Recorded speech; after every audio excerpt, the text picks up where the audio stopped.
الله تعالى وبركاته. بسم الله الحمد لله.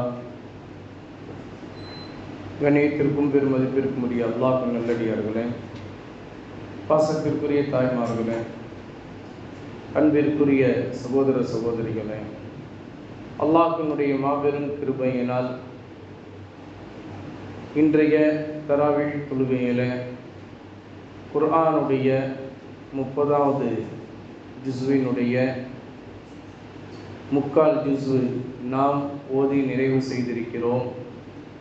கிட்டத்தட்ட இறுதி கட்டத்திற்கு நாம் வந்துவிட்டோம்.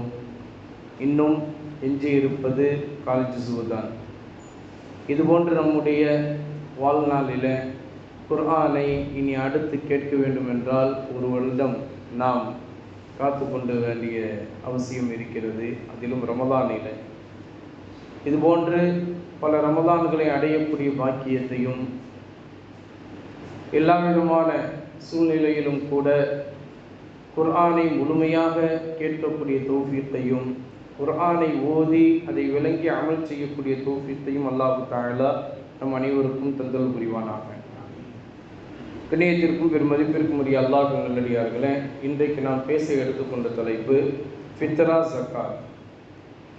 ஃபித்ரா ஸகாத் என்பது ஒவ்வொருவரும் கொடுக்க வேண்டிய ஸகாத்தாக அது இருக்கிறது. ஒவ்வொருவரும் அப்படி என்றால் என்ன என்பதை மார்க்க சட்ட வல்லுநர்கள் குர்ஆன் ஹதீஸுடைய வெளிச்சத்தில் நமக்கு கூறி தருகிறார்கள். ஈதுல் ஃபித்ர், ஈகை திருநாள். அந்த ரம்ஜான் பெருநாள் ஒரு நாள் முழுமையாக என்னென்ன செலவுகள் ஏற்படுகிறதோ அந்த செலவுகளை எல்லாம் தனக்கும் தன்னுடைய குடும்பத்தார்களுக்கும் அதுபோல தன்னுடைய பொறுப்பின் கீழ் இருக்கக்கூடியவர்களுக்கும் செலவு செய்வதற்குண்டான எல்லா விதமான வசதி வாய்ப்பையும் ஒருவர் பெற்று அதைவிட அதிகபட்சமாக எந்த ஒரு நபர் வைத்திருக்கிறாரோ, அது காசு பணமாக இருந்தாலும் சரி, பொருளாக இருந்தாலும் சரி, எதுவோ ஆக மொத்தம் அந்த பெருநாள் ஒரு நாளிற்குண்டான செலவு தனக்கும் தன்னுடைய குடும்பத்தார்களுக்கும் தன்னுடைய பொறுப்பின் கீழ் உள்ளவர்களுக்கும் செலவு செய்வது போக மேல் மிச்சமாக யார் வைத்திருக்கின்றார்களோ அவர்கள் அனைவருக்குமே ஃபித்ரா ஸகாத் கொடுக்க வேண்டிய அவசியம் இருக்கிறது. அப்போ அந்த வகையில் பார்த்தா எல்லாருமே ஃபித்ரா ஸகாத் கொடுக்கணும். எல்லாருமே ஃபித்ரா ஸகாத் கொடுக்கணும். ஃபித்ரா ஸகாத் எதற்காக வேண்டி கொடுக்கப்படுகிறது?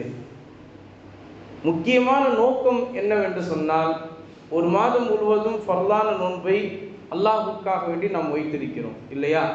அந்த ஃபர்லான நோன்பில் ஏதாவது ஒரு குற்றம் குறைகள் நம்மை அறிந்தோ அல்லது அறியாமலோ நாம் செய்திருப்போம். அந்த குற்றம் குறைகளை நிவர்த்தி செய்து அதை மன்னிக்கப்பட்டு ஃபர்லான நோன்பை முழுமையாக பரிபூர்ணமான அமலாக அல்லாஹ் கபூல் செய்வதற்காக வேண்டி நாம் கொடுக்கக்கூடிய தர்மம் தான் ஃபித்ரா ஸகாத்தாக இருக்கிறது.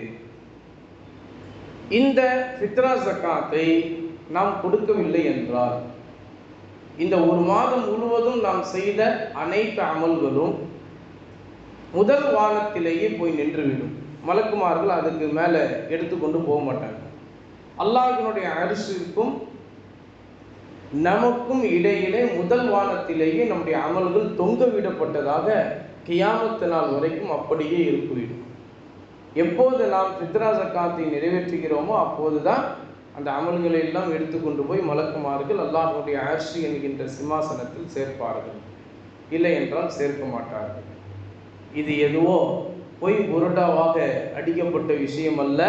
அல்லாஹ்வின் தூதர் ஸல்லல்லாஹு அலைஹி வஸல்லம் அவர்கள் நோன்பு வைத்த நோன்பாளிகள் அனைவருக்குமே இதை ஒரு எச்சரிக்கையாகவே நமக்கு சொல்லி காட்டியிருக்கிறார்கள். சரி, ஹைர். அப்போ அந்த வகையில் இப்போ சின்ன பிள்ளைங்களுக்கெல்லாம் நம்ம ஃபித்ரா ஸகாத் கொடுக்கணுமா? ஆமாம், பிறந்த குழந்தைக்கு கூட ஃபித்ரா ஸகாத் கொடுக்கணும். ரமலான் உடைய பிறை 1 பிறையை பார்க்கப்பட்டு விட்டது என்ற அறிவிப்பு செய்த பிறகு யாரெல்லாம் இந்த உலகத்தில் உயிரோடு வாழ்கிறார்களோ, அப்போதுதான் ஒரு குழந்தை பிறக்குது அப்படின்னா, அப்போ அந்த குழந்தை உட்பட எல்லோருக்குமே ஃபித்ரா ஜக்காத்து கட்டாயமாக கொடுக்க வேண்டிய அவசியம் இருக்கிறது. இப்போ பிறை 1 பார்க்கப்படுவதற்கு முன்பாக ஒருத்தர் வஃபாத் ஆயிட்டார். பிறை 1 பார்த்து அதை முடிவு செய்வதற்கு முன்பாக ஒருத்தர் வஃபாத் ஆயிட்டாருன்னு வச்சுக்கோங்க. இப்போ அவருக்கு ஃபித்ரா ஜக்காத் கொடுக்கணுமா? தேவையில்லை. ஃபித்ரா ஜக்காத் கொடுக்க தேவையில்லை. ஏன்னா ரம்ஜான் மாதமே வரல, அந்த அறிவிப்பும் அவர் கேட்கவும் இல்லை. அந்த அறிவிப்பு கேட்குற வரைக்கும் அவருடைய உடல்ல ரூஹும் இல்லை. அதுக்கு முன்னாடி அவர் வஃபாத் ஆயிட்டாரு அப்படின்னா அவருக்கு நீங்கள் ஃபித்ரா ஜக்காத் கொடுக்க வேண்டிய அவசியம் இல்லை. ஆனால் பிறை அறிவிப்பு, பிறை 1 அப்படின்ற அந்த பிறை அறிவிப்பு கேட்டதுமே ஒரு குழந்தை அப்போதான் பிறக்குது அப்படின்னா, இப்போ அந்த குழந்தைக்கு ஃபித்ரா ஜக்காத் கொடுக்கணுமா? ஆமாம், ஃபித்ரா ஜக்காத் கொடுத்தே ஆக வேண்டும். சரி, இந்த ஃபித்ரா ஜக்காத்து எப்போ கொடுக்கிறது சிறந்தது? நல்லா கவனிக்கணும். ஃபித்ரா ஜக்காத்து எப்போ கொடுக்கிறது சிறந்தது அப்படின்னா, பெருநாள் அன்னைக்கு சுபுஹ் தொழுகைக்கு பிறகு. பெருநாள் அன்னைக்கு சுபுஹ் தொழுகைக்கு பிறகு. அதிலிருந்து பெருநாள் தொழுகைக்காக வேண்டி நீங்கள் பள்ளிக்கு வரக்கூடிய நேரம், பெருநாள் தொழுகைக்கு நீங்கள் பள்ளிக்கு வரக்கூடிய நேரம், இதற்கு இடைப்பட்ட நேரம் இருக்குதுல்ல, இந்த இடைப்பட்ட நேரத்தில் நீங்கள் ஃபித்ரா ஜக்காத் கொடுப்பது மிகச்சிறந்த நேரமாக இருக்கிறது. அப்போ தான் நீங்கள் கொடுக்கணும். ஃபித்ரா ஜக்காத்து எப்போங்க கொடுக்கணும்? பெருநாள் அன்னைக்கு, பெருநாள் சுபுஹ் தொழுத பிறகு. அதிலிருந்து நீங்கள் திருப்பி குளிச்சுட்டு நல்லா புத்தாடையெல்லாம் போட்டுட்டு நீங்கள் திருப்பி பள்ளிவாசலுக்கு வருவீங்களே, அது வருவதற்குள்ளாக இந்த இடைப்பட்ட நேரத்தில் கொடுப்பது தான் சால சிறந்தது. சரி, முன்கூட்டியே கொடுக்கலாமா? பெருநாள் அறிவிப்பு மக்ரிபுக்கெல்லாம் அறிவிச்சிடுறாங்க, அறிவித்து தக்பீர்லாம் சொல்ல ஆரம்பிச்சிடுறாங்க, அப்பவுமே கொடுக்கலாமா? தாராளமாக கொடுக்கலாம், ஒன்றும் பிரச்சனை இல்லை. கொடுக்கறது சுன்னத்து தான். ஆனால் ரொம்ப சிறந்தது பெருநாள் தொழுகைக்கு வருவதற்கு முன்பு, சுபுஹ் தொழுகைக்கு பின்பு, இந்த இடைப்பட்ட நேரத்தில் கொடுப்பது தான் சிறந்தது. சரி, இது ரமதான் மாதம் ஆரம்பிக்கும் போதே கொடுத்துடலாமா? தாராளமாக கொடுக்கலாம், ஒன்றும் பிரச்சனை இல்லை. ஆனால் ரமதான் மாதம் ஆரம்பிக்கிறதுக்கு முன்னாடியே கொடுக்கக்கூடாது. ரமதான் மாதம் ஆரம்பிக்கிறதுக்கு முன்னாடியே கொடுக்கக்கூடாது. ரமதான் மாதம் ஆரம்பித்து முதல் பிறை அன்னைக்கே ஒருத்தர் கொடுக்குறாரு, ஃபித்ரா ஜக்காத்து கொடுத்துட்றேன் நான் இப்போமே அப்படின்னா தாராளமாக கொடுக்கலாம், ஒன்றுமே பிரச்சனை இல்லை. சரி, எப்படி கொடுக்கலாம், எப்படி கொடுக்கணும்? ஏழைகள் எங்கே இருக்காங்களோ அவங்க இருக்கிற அந்த இடத்துக்கு நம்ம போய் கொடுக்கணும். எப்படிங்க? ஏழைகள் எங்கே இருக்கிறாங்களோ அவங்க இருக்கிற இடத்துக்கு நம்ம போய் கொடுக்கணும். நம்ம என்ன செய்யணும்? இப்போல்லாம் நமக்கு ரொம்ப வேலைகள்லாம் ரொம்ப அதிகமாகிட்டதுனால ஏழைகளை நம்ம வீட்டுக்கு கூப்பிட்டு, நம்ம இருக்கிற இடத்துக்கு கூப்பிட்டு நம்ம அதை கொடுக்குறோம். அப்படி கொடுக்கறது சிறந்ததல்ல. அப்படியும் கொடுக்கலாமா? ஃபித்ரா ஜக்காத் கூடி விடுமா? ஒன்றும் பிரச்சனை இல்லை, கூடிவிடும். ஆனால் அது சிறந்த மனிதருக்கு உண்டான செயல் அல்ல. ஏழைகள் இருக்கிற இடத்துக்கே போய் அதை நீங்கள் கொடுக்கறது தான் உங்களுக்கு சிறந்ததாக இருக்கிறது.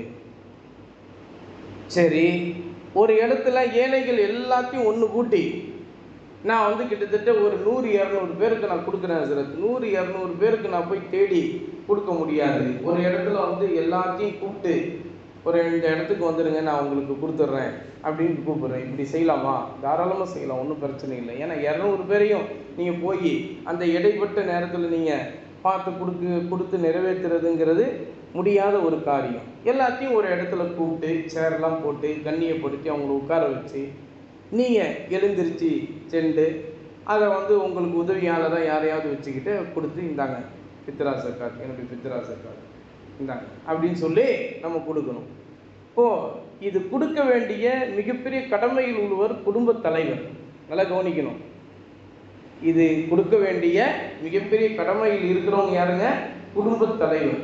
குடும்ப தலைவருக்கு தான் இந்த பொறுப்பு. குடும்ப தலைவிகளுக்கெல்லாம் இல்லை. குடும்ப தலைவிகளுக்கெல்லாம் இல்லை, குடும்ப தலைவர்களுக்கு தான். குடும்ப தலைவர்கள் தான். வீட்டில் எத்தனை பேர் இருக்காங்க?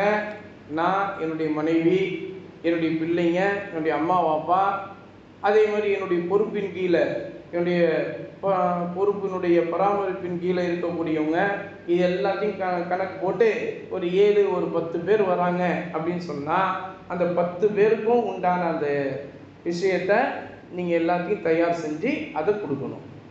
எவ்வளவு கொடுக்கலாம்? ஃபித்ரா ஜக்காத்து எவ்வளவு கொடுக்கணும் அப்படின்னா, ஹனஃபியாக இருந்தால் அது ஒரு கணக்கு, ஷாஃபியாக இருந்தால் அது ஒரு கணக்கு.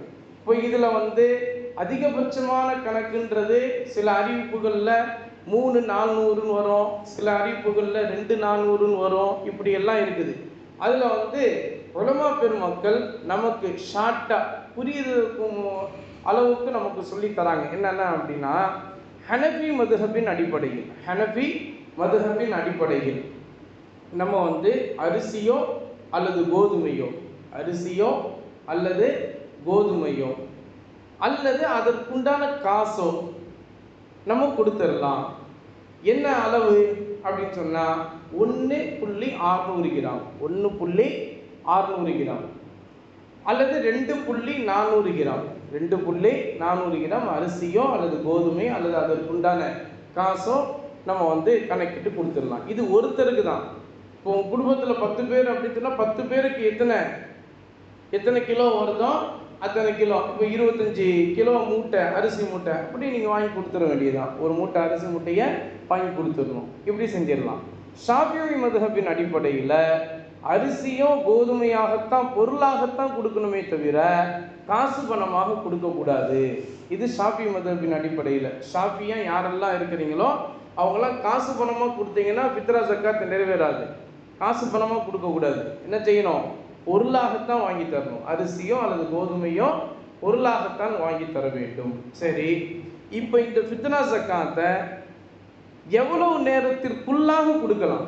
இப்போ நம்ம சிறந்த நேரத்தை பார்த்துட்டோம், முன்கூட்டியே கொடுக்கலாமா அதையும் நம்ம பார்த்துட்டோம், எவ்வளோ நாளைக்கு முன்னாடி கொடுக்கலாம் அதையும் நம்ம பார்த்துட்டோம், நம்ம தெரிஞ்சுக்கிட்டோம். எவ்வளவு நேரத்துக்குள்ளாக கொடுக்கலாம் அப்படின்னா, பெருநாள் தொழுகைக்கு நீங்கள் வீட்டிலிருந்து புறப்பட்டு பள்ளிக்கு வருவதற்கு முன்பு அதை கொடுத்து முடிச்சிடணும். பள்ளிக்கு பெருநாள் தொழுகைக்காண்டி நீங்கள் உட்காரும் போது நீங்கள் ஃபித்ரா ஜக்காத்தை நிறைவேற்றியவராகத்தான் உட்காரணும். இப்போ பெருநாள் தொழுகைக்கு பிறகுதான் நான் போய் கொடுக்க முடியும், அவங்க அப்படிலாம் தேடி நான் போய் கொடுக்க முடியும் அப்படிலாம் கொடுக்கக்கூடாது. அதுக்கு முன்னாடியே தேடி கொடுங்க. அல்லது உங்களுக்கு பெருநாள் அறிவிப்பு வந்த உடனே அப்போவுமே நீங்கள் நைட்டே அப்போவுமே போய் தேடி கொடுத்துட்டு வந்துடுங்க.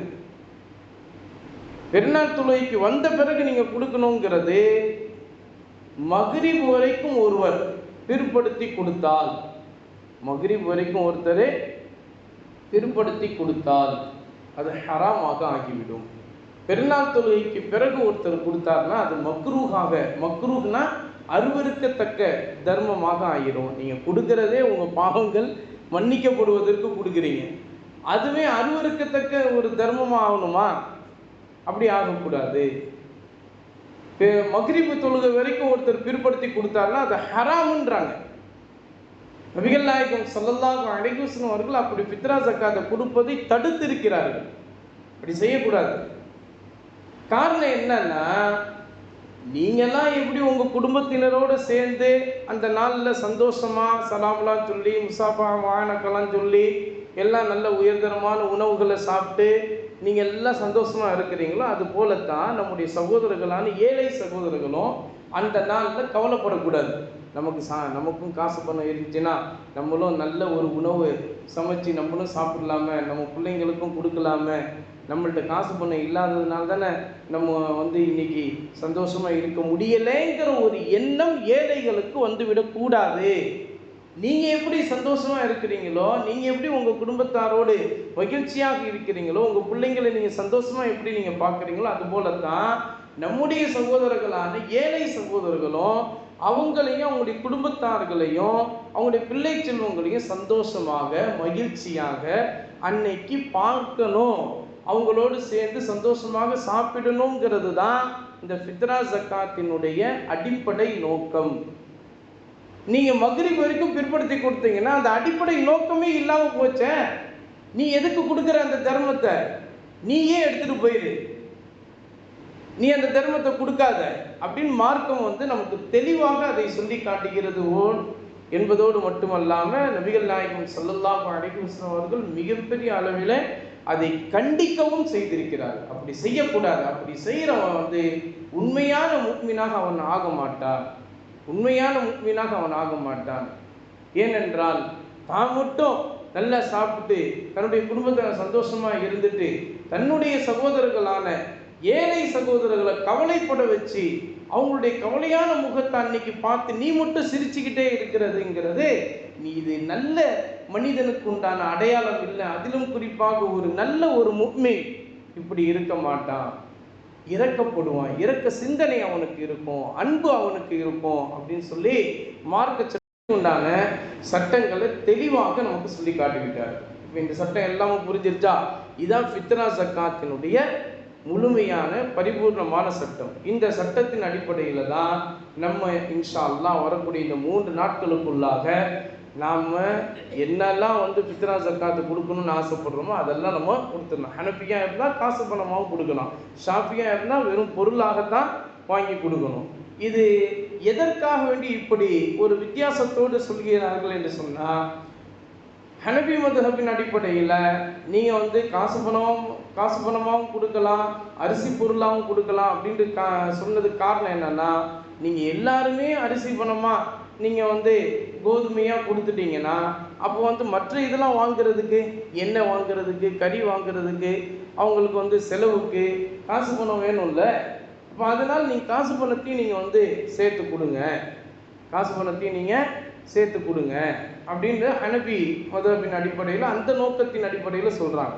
ஷாஃபி மதுஹபின் அடிப்படையில் காசு பணம் கொடுக்க வேணாம், நீங்கள் பொருளாகத்தான் கொடுக்கணும் அப்படின்னு ஏன் சொல்லப்படுது அப்படின்னு சொன்னால், அன்னைக்கு உள்ள அந்த ஒரு நாள் ஈதுல் ஃபித்ருடைய ஈகை திருநாளில் எந்த ஒரு மனிதனுடைய வயிறும் பசியானதாக இருக்கக்கூடாது. எந்த மனிதனுடைய வயிறும் பசியானதாக என்ன செய்யக்கூடாது? இருக்கக்கூடாது. ஏதாவது ஒரு உணவு அவனுடைய வயிற்றில் போய் ஆக வேண்டும். ஏன்னா அல்லாஹ்வுடைய விருந்தாளிகளாக இருக்கிறார்கள், அல்லாஹ்வினுடைய விருந்தாளிகளாக இருக்கிறார்கள். விருந்தாளிகளை கூப்பிட்டு நீங்கள் சாப்பாடு போடுவீங்களா அல்லது காசு பணத்தை தட்டை முழுக்க நீங்கள் வச்சு இந்தா சாப்பிடுன்னு சொல்லுவீங்களா? விருந்தாளிகளை நீங்கள் எப்படிங்க கண்ணியப்படுத்துவீங்க? விருந்தாளிகளை வீட்டுக்கு கூப்பிட்டு எல்லா வகையான நீங்கள் எல்லா விதமான சாப்பாடெல்லாம் செஞ்சு வச்சு இந்தாங்க சாப்பிடுங்க, இந்தாங்க சாப்பிடுங்க அப்படி தானே சொல்லுவீங்க? காசு பணத்தை தட்டை ஃபுல்லாக வச்சுக்கிட்டு இந்தா சாப்பிடு அப்படின்னு சொல்லுவீங்களா? இதான் ஷாஃபி மதுஹபின் அடிப்படையில் அந்த நோக்கத்தின் அடிப்படையில் என்ன சொல்கிறாங்க, நீங்கள் காசு பணம் கொடுக்கக்கூடாது, ஃபித்ரா ஸக்காத்து நீங்கள் உணவு பொருளாகத்தான் நீங்கள் கொடுக்கணும். காசு பணமாக கொடுக்கறது அது உங்களுடைய அன்பளிப்பை சார்ந்ததாக அது இருக்கும். ஃபித்ரா ஸக்காத் என்ற வகையில் நீங்கள் உணவு பொருளாகத்தான் நீங்கள் கொடுக்கணும் அப்படின்னு ஷாஃபிஈ மதுஹபின் அடிப்படையில் இந்த கருத்தை சொல்லப்படுகிறது என்பதாக மார்க்க சட்ட வல்லுநர்கள் நமக்கு சொல்லி காட்டுகிறார்கள். எனவே அந்த வகையில் அல்லாஹ் நமக்கு சொல்லி காட்டிய, நபிகள் நாயகம் ஸல்லல்லாஹு அலைஹி வஸல்லம் அவர்கள் நமக்கு விளக்கி காட்டிய அந்த அடிப்படையில் ஃபித்ரா ஸக்காத்தை நாம் நிறைவேற்றி அல்லாஹ்விடத்தில் நம்முடைய அமல்கள் அனைத்திற்கும் பரிபூர்ணமான அமல்களாக செய்யப்பட்டிருக்கின்றன என்று நம்முடைய அமல்களில் பதிவு செய்யப்படுவதற்கும் உண்டான தௌஃபீக்கை அல்லாஹ் நம் அனைவருக்கும் தந்தல் புரிவானாக. நாம் செய்யக்கூடிய அனைத்து அமல்களையும் அல்லாஹ் தஆலா கபூல் செய்து அருள் புரிவானாக.